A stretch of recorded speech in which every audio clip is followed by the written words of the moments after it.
A new Ledger poll puts 49% of Canadians agree that Israel is committing genocide in Gaza compared to 21% who disagree. The Liberals say 64% agree it's genocide, 15 disagree, and the Conservatives 37-33.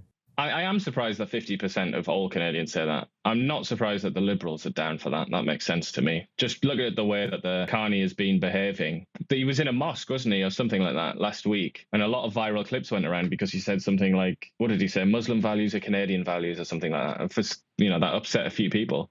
But I think the most interesting part of that visit is when the guy that introduced Mark Carney said there's a genocide going on in Gaza right now. And Mark Carney was just mum. He had nothing to say. He was just like being pole-faced. And that sort of tells you that the Liberals know. They know that their supporters believe this. But, I mean, needless to say, it's very, very controversial. And Israel and the IDF and, even left-wingers in Israel, because Israel is a very diverse democracy where they have lots of arguments all the time.